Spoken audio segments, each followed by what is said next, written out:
박순덕 여사는 76번째 봄을 혼자 맞이하고 있었습니다. 남편은 10년 전 긴 병원 생활 끝에 먼저 세상을 떠났고 자식들은 각자의 삶을 살기에 바빠 자주 연락이 오지 않았습니다. 어쩌다 전화가 오면 손주들 사진이나 학원 이야기로 몇 분 대화를 나누는 것이 전부였죠. 아파트 거실 창가에 놓인 난초에 물을 주며 순덕 여사는 가끔 이런 생각을 하곤 했습니다. 내가 아직 살아있다는 걸 나 스스로도 가끔은 잊고 사는 것 같다고요. 그런 어느 날 생일을 맞은 순덕 여사에게 딸이 선물 하나를 들고 찾아왔습니다.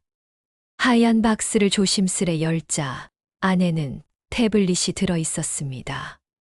화면은 크고 터치 한 번에 모든 것이 가능하다며 딸은 웃으며 사용법을 설명했지만 순덕 여사의 눈엔 그저 어려운 기계일 뿐이었죠. 며칠 동안은 태블릿을 서랍에 넣어두고 손도 대지 않았습니다. 그러다 우연히 복지관에서 열린 디지털 교육 프로그램에 참석하면서 순덕 여사는 기기의 사용법을 조금씩 익히게 되었습니다. 강사에게 배운 대로 사진을 찍고 날씨를 검색하고 시니어 커뮤니티 앱에도 가입하게 되었죠. 그 앱은 같은 나이대의 사람들이 관심 있는 주제에 대해 자유롭게 글을 올리고 댓글을 나누는 공간이었습니다. 처음에는 구경만 하던 순덕 여사는 어느 날 요즘 날씨에 어울리는 봄나물 반찬이라는 글에 댓글 하나를 남기게 됩니다. 그게 시작이었습니다. 몇 시간 뒤 낯선 닉네임의 남성이 정중하게 댓글을 달았습니다. 글솜씨가 좋으시다며 자신도 혼자 지내는데 요즘 이런 소소한 이야기가 큰 위로가 된다고 했습니다. 그의 이름은 이철수였고 자신을 69살이라고 소개했죠. 그날 밤 순덕 여사는 오랜만에 베개에 머리를 뉘며 웃음을 지었습니다. 누군가가 자신의 글을 읽고 따뜻하다고 느꼈다는 사실이 그렇게 반가울 수 없었죠. 며칠이 지나자 이철수 씨는 댓글이 아닌 쪽지로 말을 걸어왔습니다. 식사는 하셨는지, 오늘은 어디가 아픈 곳은 없는지 묻는 그의 말은 사뭇 진지했고 예의도 바르며 정중했습니다. 순덕 여사는 답장을 보내며 조심스러웠지만 마음 한편이 따뜻해지는 걸 숨길 수 없었습니다. 그는 순덕 여사의 나이와 살아온 환경에 공감했습니다. 자신도 사별 후 혼자 지낸 지 오래되었고 자식들이 바빠 얼굴 보기 힘들다는 말도 했습니다. 때로는 외로움에 잠 못 이루는 밤이 많다고 조심스레 말했죠. 그 말에 순덕 여사는 왠지 모르게 마음이 끌렸습니다. 같은 시간, 같은 감정을 나누는 사람이 있다는 것만으로도 그날 하루가 덜 쓸쓸하게 느껴졌거든요. 태블릿 알림이 울릴 때마다 순덕 여사의 표정은 조금씩 달라졌습니다. 창밖을 멍하니 바라보던 시간이 줄었고 손에 들린 기기를 보는 시간은 길어졌습니다. 이철수 씨와의 짧은 대화는 마치 소녀 시절 교환일기처럼 하루의 큰 기쁨이 되었죠. 이따금 딸과 통화할 때 순덕 여사는 이 새롭고 기분 좋은 이야기를 꺼내볼까 망설였습니다. 하지만 괜히 이상하게 생각할까봐 쓸데없는 걱정을 살까봐 입을 다물었습니다. 그날 저녁 순덕 여사는 이철수 씨에게 이런 말을 썼습니다. 요즘은 당신 덕분에 하루가 참 빠르게 지나가는 것 같아요. 고맙습니다. 그는 답장으로 이렇게 적었습니다. 아닙니다. 제게도 오랜만에 찾아온 기분 좋은 인연이에요. 그 한 줄의 순덕 여사의 마음은 푸르게 흔들렸습니다. 삶이 다시 시작된 것 같은 기분, 오래 잊고 살았던 감정이 조심스레 얼굴을 내미는 순간이었습니다. 그날 이후 순덕 여사의 아침은 조금 달라졌습니다. 기상 후 제일 먼저 태블릿을 확인하는 일이 습관처럼 되었습니다. 누군가가 오늘 하루를 먼저 떠올려주고 안부를 물어주는 일상은 여사에게 큰 위안이 되었죠. 이철수 씨는 하루에 몇 번씩 짧은 쪽지를 보냈습니다. 오늘은 김치찌개를 끓였다는 이야기부터 어릴 적 단골 다방에서 들었던 노래의 제목까지. 대화는 사소했지만 정겹고 부드러웠으며 순덕 여사의 마음은 점점 무장해제되어 갔습니다. 시간이 지날수록 둘의 대화는 점점 깊어졌습니다. 순덕 여사는 자신도 모르게 속마음을 꺼내놓기 시작했습니다. 남편을 간병하던 시절 새벽마다 주방 바닥에 앉아 조용히 울던 기억. 자식들을 위해 희생한 날들, 그리고 지금은 그 누구에게도 필요 없는 사람처럼 느껴진다는 고백. 그녀의 글에는 감정이 담겼고 철수는 묵묵히 들어주었습니다. 때로는 길게, 때로는 짧게. 하지만 언제나 따뜻했습니다. 그는 순덕 여사의 이야기에 공감했고 자신도 같은 외로움 속에 있다고 고백했습니다. 나는 혼자 밥 먹는 게 제일 싫어요. 조용한 식탁은 괜히 나를 쓸쓸하게 만들어요. 순덕 여사가 그렇게 쓰자 철수는 이렇게 답했습니다. 다음에 기회가 되면 함께 밥 한 끼 먹을 수 있을까요? 따뜻한 된장찌개에 고등어 한 마리. 저는 그게 제일 좋습니다. 그 말에 여사는 웃음을 터뜨렸습니다. 오랜만에 큰 소리로 웃는 자신의 모습이 어색하면서도 기분이 좋았죠. 며칠 후 철수는 근처 마트에서 사은품으로 받은 커피 쿠폰 사진을 보내며 말했다고 합니다. 이거 순덕 씨랑 같이 마시면 좋았을 텐데요. 그 말 한 줄이 여사의 가슴에 오래 맴돌았습니다. 함께 있다는 상상, 기다림이라는 단어, 누군가와 공유하는 시간. 그것은 여사에게 아주 오랜만에 느껴보는 삶의 설렘이었습니다. 그리고 얼마 지나지 않아 철수는 말했습니다. 작은 선물을 보내고 싶어요. 봄이 오니까요. 처음에는 극구사양했지만 그가 정중하게 다시 말을 꺼내자 순덕 여사는 조심스레 주소를 알려주었습니다. 머뭇거리며 쓴 주소를 보내는 손가락은 떨렸지만 그 떨림엔 조금의 설렘도 섞여 있었습니다. 그날 저녁 순덕 여사는 이불 속에 누워 스스로에게 물었습니다. 내가 지금 이 나이에 누군가에게 기대고 있는 걸까? 아니면 그냥 한 사람의 따뜻한 위로를 받고 싶은 걸까? 그 대답은 명확하지 않았습니다. 다만 한 가지는 분명했습니다. 그와 나누는 대화 속에서 자신이 조금은 살아있는 사람처럼 느껴졌다는 것. 그것만으로도 여사는 고마웠습니다. 창밖의 달빛이 희미하게 내려앉은 밤. 순덕 여사는 화면 속 쪽지함을 한참이나 바라보며 그날 하루를 떠올렸습니다. 이제는 태블릿이 단순한 기계가 아니라 누군가와 연결된 창처럼 느껴졌습니다. 그 창 너머에서 철수라는 사람은 오늘도 조용히 자신을 기다리고 있을 것 같았습니다. 며칠 뒤 박순덕 여사의 현관 앞에 낯선 택배 상자가 놓여 있었습니다. 이름을 확인하자 분명 자신 앞으로 온 것이 맞았습니다. 손에 들린 상자는 가볍지만 묘하게 두근거리는 마음이 그 무게를 더했습니다.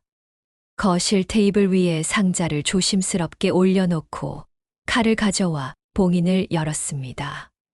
포장지 안에는 고급스러운 커피 세트와 작게 포장된 수제 케이크, 그리고 한 장의 카드가 들어 있었습니다. 봄처럼 따뜻한 당신께, 이철수 드림. 순간 여사는 손끝이 떨리는 것을 느꼈습니다. 어릴 적 누군가에게 선물을 받고 수줍게 웃던 소녀의 기억이 스쳐 지나갔습니다.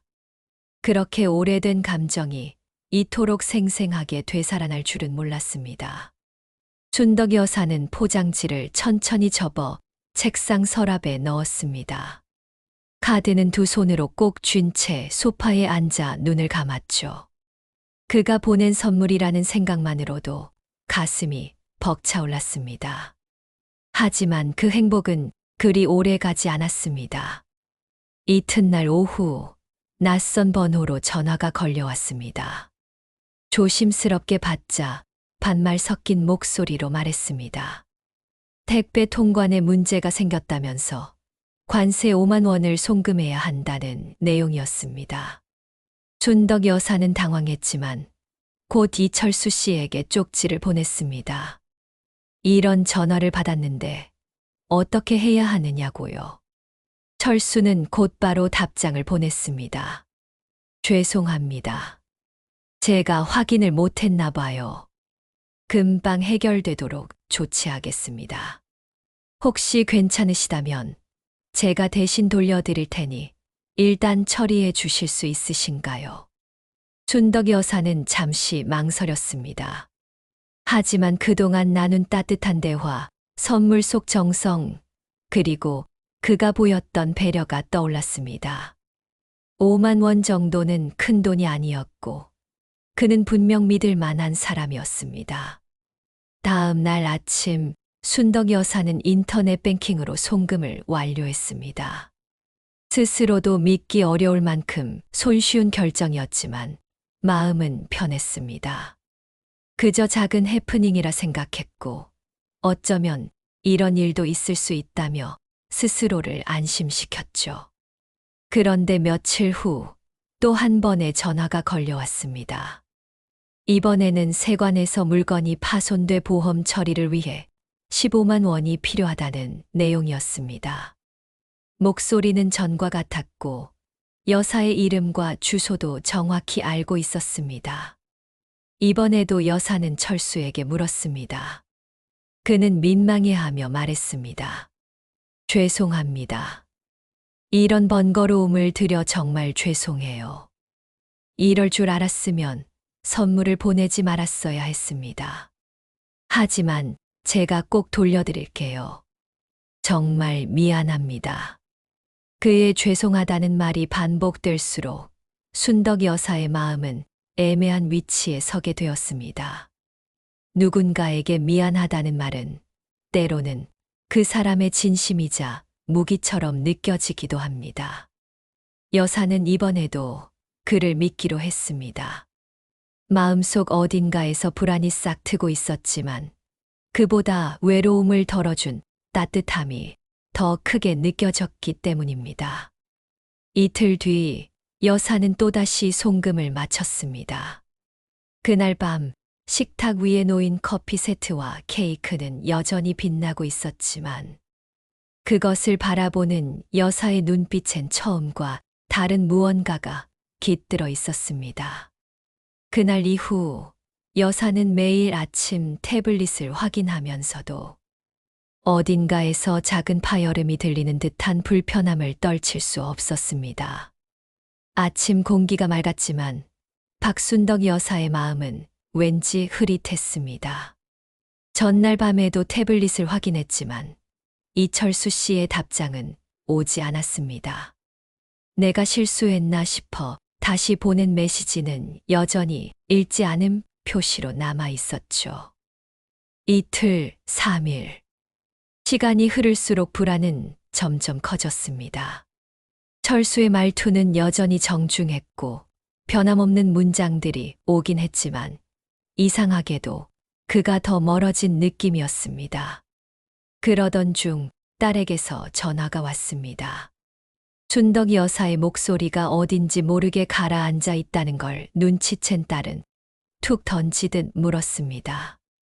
엄마, 무슨 일 있어요? 어디 불편한 건 아니죠?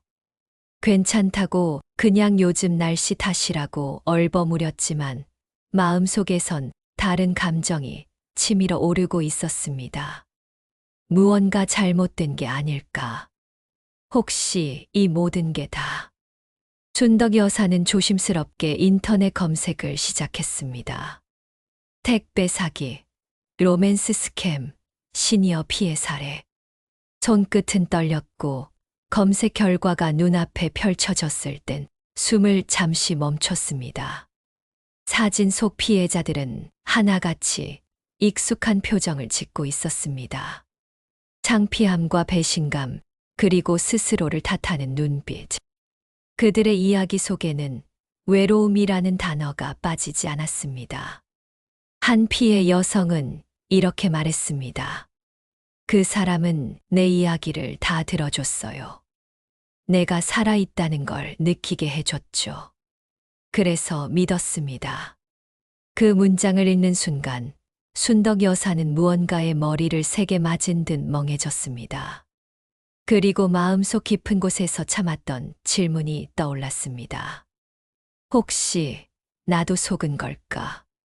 스스로를 부정하고 싶었지만 최근 며칠간의 통화 내용, 반복되는 송금 요구, 점점 짧아지는 답장 속에서 그 의심은 점점 실체를 드러내기 시작했습니다. 어느새 손에 들린 통장 잔액을 확인한 순덕 여사는 깊은 한숨을 내쉬었습니다. 익숙한 숫자들이 줄어들어 있는 것을 보며 자신이 얼마나 많은 돈을 송금했는지 비로소 현실로 다가왔습니다. 더 괴로운 건 돈이 아니었습니다. 자신이 누군가를 믿었다는 것, 그리고 그 믿음이 어쩌면 완전히 조작된 것일 수 있다는 불쾌하고 아픈 사실이었습니다. 며칠 뒤 복지관에서 친하게 지내던 강사와 마주쳤을 때 여사는 어색한 미소만 지었습니다. 자신이 겪은 일을 누군가에게 말하는 건 상처보다 더 큰 부끄러움처럼 느껴졌기 때문입니다. 나는 왜 그랬을까? 이 나이에 내가 왜? 머릿속에서 끊임없이 되뇌었습니다. 이철수 씨에게 마지막으로 보낸 메시지엔 아무런 답이 오지 않았습니다. 읽지도 않았고 확인조차 되지 않았습니다. 순덕 여사는 그제야 태블릿을 책상 서랍 안에 조용히 넣어두었습니다. 거실 창밖으로는 봄비가 조용히 내리고 있었습니다. 그 빗소리가 마치 자신의 눈물처럼 느껴져서 여사는 조용히 눈을 감았습니다. 며칠간 태블릿은 조용히 책상 서랍 안에 잠들어 있었습니다. 박순덕 여사는 매일 아침 창밖을 보며 차 한 잔을 우려냈지만 그 속엔 더 이상 설렘이 담겨 있지 않았습니다. 현관 앞에 놓인 커피 세트와 케이크 박스는 그대로였고 상자 위로 먼지가 얇게 내려앉아 있었습니다. 그날은 유난히 구름이 낮게 깔린 흐린 날이었습니다. 순덕 여사는 오랜만에 외출복을 꺼내 입고 근처 도서관으로 향했습니다. 무엇이라도 읽고 싶었습니다. 조용한 공간에서 자신의 생각을 잠시 멈추고 싶었죠. 정보자료실 한쪽에 비치된 컴퓨터 앞에 앉은 순덕 여사는 손끝으로 키보드를 눌렀습니다. 로맨스 스캠이라는 단어를 검색하는 데에는 몇 번의 망설임이 필요했습니다. 그러나 검색 버튼을 누른 순간 쏟아지는 기사들과 사연이 눈앞을 메웠습니다. 70대 여성, SNS 통해 알게 된 남성에게 4개월간 3천만 원 송금. 시니어 대상 감성 사기 급증, 믿음 악용한 범죄 기승. 외로움과 상실감, 그리고 조작된 위로. 기사 속 단어들은 그녀의 마음을 찢듯이 파고들었습니다. 비슷한 나이, 비슷한 상황, 그리고 똑같은 말투. 사례들은 마치 자신을 그대로 복사한 것처럼 정확했습니다. 어떤 피해자는 처음엔 나도 이상한 줄 알았어요. 그런데 자꾸 진심처럼 느껴져서 결국 믿게 됐죠라고 적었습니다. 그 문장을 읽는 순간 순덕 여사는 고개를 숙였습니다. 자신이 얼마나 쉽게 믿었는지, 그것이 얼마나 조심성 없는 일이었는지 깨달았기 때문입니다. 그러나 동시에 이런 생각도 스쳤습니다. 나는 그저 누군가의 따뜻한 말 한마디에 마음이 움직였을 뿐인데, 그게 그렇게 잘못된 걸까? 누군가에게 고맙다는 말을 듣고 싶었고, 내 이야기를 들어주는 사람이 필요했을 뿐인데, 그게 죄가 되는 걸까? 눈물이 뺨을 타고 조용히 흘렀습니다. 감정이 폭발하듯 쏟아진 것도 아니었습니다. 단지 아주 조용하게 속절없이 흘렀습니다. 도서관을 나서는 길, 순덕 여사는 하늘을 올려다보았습니다. 비는 그쳤지만 회색빛 구름은 여전히 무겁게 드리워져 있었습니다. 집에 도착하자마자 순덕 여사는 책상 서랍을 열었습니다. 태블릿을 꺼내 쪽지함을 열었지만 철수의 메시지는 마지막으로 보낸 이후 아무런 반응도 없었습니다. 그의 프로필 사진도 사라졌고 닉네임 옆엔 탈퇴한 사용자라는 문구만 덩그러니 남아 있었습니다. 그제야 모든 것이 명확해졌습니다. 이철수는 존재하지 않았고 그의 말들은 모두 누군가가 짜놓은 덫이었습니다. 순덕 여사는 가슴을 부여잡았습니다. 분노도 슬픔도 아니었습니다. 가장 컸던 건 부끄러움이었습니다. 이런 일은 젊은 사람들만 당하는 줄 알았습니다. 뉴스 속 이야기인 줄 알았습니다. 그런데 그것이 자신의 현실이 되었고 자신이 뉴스 속 누군가가 되어 있었습니다. 그날 밤 순덕 여사는 처음으로 딸에게 전화를 걸었습니다. 손끝이 떨렸고 목소리는 작았지만 진심을 말해야겠다고 결심했습니다. 잠시 후 딸의 목소리가 들렸습니다. 엄마, 무슨 일이에요? 순덕 여사는 말을 꺼내지 못하고 한참을 조용히 있었습니다.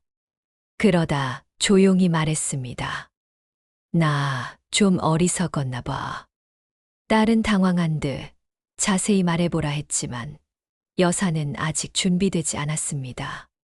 그저 딸의 목소리를 들으며 속으로 되뇌었습니다. 이제는 숨지 말아야겠다고요. 그게 시작이었습니다. 상처를 드러내는 용기, 진실과 마주하는 고통, 그 끝에 오는 무언가를 향한 첫걸음이었습니다. 그날 이후 박순덕 여사는 식사 때마다 밥숟가락을 천천히 들었습니다. 딸과의 통화 이후 마음을 정리하려 했었지만 자꾸만 목 안이 먹먹해졌습니다. 태블릿은 다시 서랍에 들어갔고 커피 세트와 수제 케이크도 그대로였습니다. 아무것도 버리지 못한 채 여사는 마치 시간을 얼려버린 듯한 일상을 살고 있었죠. 그러던 어느 날 딸이 예고도 없이 집에 들렀습니다. 순덕 여사는 놀라면서도 반가웠습니다. 하지만 그 반가움도 잠시 딸은 문을 열고 들어오자마자 불쾌한 얼굴로 말했다고 합니다. 엄마, 통장 왜 이래요? 보이스피싱 같은 거 당한 거예요? 순덕 여사는 순간 숨이 턱 막혔습니다. 몇 번을 연습했던 고백의 순간이었지만 막상 그 질문을 들으니 아무 말도 나오지 않았습니다. 딸은 화가 난 듯 소파에 앉으며 통장을 펼쳤습니다. 소액 송금이 반복된 흔적, 동일한 수치인 일정한 금액. 딸은 이를 들여다보며 말했습니다. 엄마, 대체 누구한테 돈 보낸 거예요? 혹시 어디 아프세요? 판단이 안 되세요? 그 말은 마치 칼처럼 여사의 가슴을 찔렀습니다. 그녀는 조용히 말했다고 합니다. 그냥 누가 좀 따뜻하게 대해줘서. 그게 전부였어. 딸은 더 이상 말이 나오지 않는 듯 했습니다. 두 손으로 얼굴을 감싸며 탄식했고 순덕 여사는 그 모습에 차마 눈을 마주치지 못했습니다. 잠시의 침묵 후 딸이 조심스레 물었습니다. 그 사람이 뭐라고 했는데요? 왜 돈을 보내셨어요? 순덕 여사는 더듬더듬 설명했습니다. 그가 혼자라고 했고, 위로가 됐다고 했고, 작은 선물도 보내줬고, 처음엔 그런 의도가 아닌 것 같았다고, 그냥 사람이 그리웠을 뿐이었다고요. 딸은 말없이 듣고 있다가 결국 눈물을 보였습니다. 왜 나한텐 말 안 했어요? 내가 바쁘고 못 챙긴 건 알지만, 엄마가 이런 일 당할 만큼 외로웠던 거예요? 그 말에 순덕 여사는 고개를 떨궜습니다. 사실 가장 부끄러웠던 건 바로 그것이었습니다. 누군가에게 의지하고 싶었다는 그 감정 자체를 자식에게 드러내는 일이 너무 창피했던 것이죠. 내가 이제는 아무한테도 필요 없는 사람인가 싶었어. 그 말이 입 밖으로 나왔을 때 거실은 정적에 휩싸였습니다. 딸은 더 이상 아무 말도 하지 못했고 순덕 여사는 자리를 피하듯 부엌으로 향했습니다. 수돗물을 틀며 손을 씻는 척했지만 눈시울은 이미 뜨겁게 젖어 있었습니다. 그날 밤 딸은 묵묵히 순덕 여사의 집에서 하룻밤을 보내기로 했습니다. 함께 식탁에 앉았지만 둘 사이엔 많은 말이 오가지 않았습니다. 그저 오래 잊고 있던 서로의 얼굴을 바라보며 묵묵히 밥을 씹었습니다. 순덕 여사는 속으로 중얼거렸습니다. 사랑받고 싶다고 말하는 게 이렇게 어려운 일이었나. 누군가와 밥 한 끼 먹고 싶은 마음이 이렇게 외면당할 수도 있구나. 하지만 동시에 이제는 더 이상 숨지 말아야겠다고 다짐했습니다. 상처는 감추면 골기 마련이고 그 진심은 결국 언젠가 누군가에게 닿을 수 있으리라는 희망을 다시 붙잡고 싶었습니다. 며칠이 지났습니다. 박순덕 여사의 집은 다시 고요했지만 그 고요함은 전과는 조금 다른 무게를 지니고 있었습니다. 딸은 매일 아침 안부 전화를 걸어왔고 이전보다 한층 부드러운 말투로 여사의 목소리를 듣고 싶어 했습니다. 그녀는 여전히 많은 말을 하진 않았습니다. 하지만 짧은 인사 속에서 이전보다 따뜻한 공기가 오가는 걸 느낄 수 있었죠.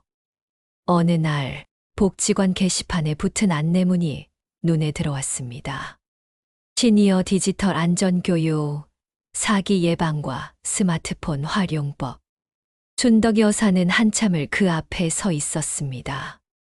그동안 무심코 지나쳤던 정보였지만 이번엔 발걸음을 멈췄습니다. 며칠 뒤 그녀는 강의실 맨 뒷자리에 앉아 있었습니다.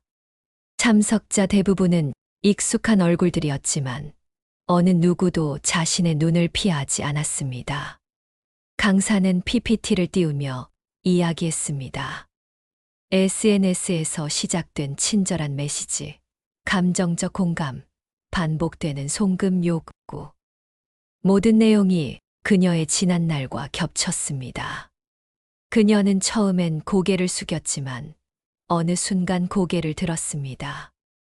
내가 겪은 일이 나만 겪은 게 아니구나. 그 사실 하나만으로도 가슴 한편이 조금 덜 외로워졌습니다. 수업이 끝나고 복도에서 강사에게 인사를 건넸습니다. 그리고 조용히 말했습니다. 혹시 제 이야기를 다른 분들께 전할 수 있을까요? 익명으로라도요. 나 같은 사람 또 생기지 않게 하고 싶어요. 강사는 고개를 끄덕이며 그녀의 눈을 조심스레 바라보았습니다. 그 눈 속엔 아직 슬픔이 남아 있었지만 그 아래로는 미세한 결심과 강인함이 번지고 있었습니다. 며칠 후 복지관 홈페이지에는 한 편의 수기가 올라왔습니다. 봄처럼 따뜻했던 말 한마디, 그러나 조심했어야 했던 이유. 글에는 박순덕이라는 이름은 없었지만 그녀의 진심이 고스란히 담겨 있었습니다. 댓글에는 공감과 위로, 그리고 조심하겠다는 다짐들이 이어졌습니다. 어떤 이는 이렇게 적었습니다. 감사합니다. 어르신의 용기가 제게 경고가 되었어요. 그 문장을 읽으며 여사는 조용히 눈을 감았습니다. 한편 손주가 주말마다 와서 태블릿을 함께 보며 디지털 교육을 도와주기 시작했습니다. 그녀는 예전처럼 의심 없이 누군가를 믿지는 않았지만 그렇다고 사람을 완전히 닫지는 않았습니다. 차오르던 불안이 사라진 건 아니었습니다. 하지만 그 불안 위에 조심과 배움, 그리고 조용한 연대가 자라나고 있었습니다. 어느 날 여사는 손주에게 이렇게 말했습니다. 할머니는 이제 모르는 링크 절대 안 눌러. 그리고 다음 문장은 조용하지만 확고한 다짐이었습니다. 나 같은 사람 다시는 안 생겼으면 좋겠어. 봄은 어느새 깊어졌습니다. 복지관 마당에는 철쭉이 피었고 햇살은 더 이상 차갑지 않았습니다. 박순덕 여사는 여느 때처럼 천천히 복지관을 향했습니다. 느린 걸음이었지만 어깨는 한층 펴져 있었고 발끝엔 묘한 리듬이 실려 있었습니다. 오늘은 복지관에서 시니어 사이버 범죄 예방 캠페인이 열리는 날이었습니다. 자원봉사자로 등록한 순덕 여사는 접수대 옆에 마련된 테이블에 앉아 조용히 사람들을 맞이했습니다. 그녀의 앞에는 작은 안내문 하나가 놓여 있었습니다. 혹시 당신도 누군가의 따뜻한 말 한마디가 외로움을 채워준다고 느낀 적 있나요? 그러나 그 마음을 악용하는 이들이 있습니다. 당신은 혼자가 아닙니다. 한 어르신이 다가와 말했습니다. 이런 거 젊은 사람들만 당하는 줄 알았어요. 순덕 여사는 조용히 고개를 저었습니다. 아니에요. 우리도 마음은 늘 여린거려. 그 말에 어르신은 작게 웃었고 잠시 후 옆자리에 앉아 이야기를 나누기 시작했습니다. 순덕 여사는 자신의 이름을 굳이 밝히지 않았습니다. 하지만 상대방이 불안을 꺼냈을 때 부끄러움 대신 귀를 기울였습니다. 그는 그렇게 누군가의 고백을 받아주는 사람이 되어 있었습니다. 그날 저녁 복지관 블로그에는 새로운 게시물이 올라왔습니다. 시니어가 시니어를 지키는 방법, 우리가 서로의 방패가 되기까지. 그 안에는 순덕 여사의 목소리를 담은 문장이 실려 있었습니다. 누군가에게 기대고 싶다는 마음은 절대 잘못이 아닙니다. 다만 그 마음을 지킬 줄 아는 용기가 필요합니다.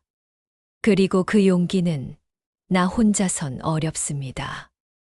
우리가 함께라면 지킬 수 있습니다. 밤이 되자 순덕 여사는 집 창가에 앉아 창밖을 바라봤습니다. 이젠 태블릿을 혼자 쓰는 법도 익숙했고 복지관 앱에 댓글을 다는 것도 자연스러워졌습니다.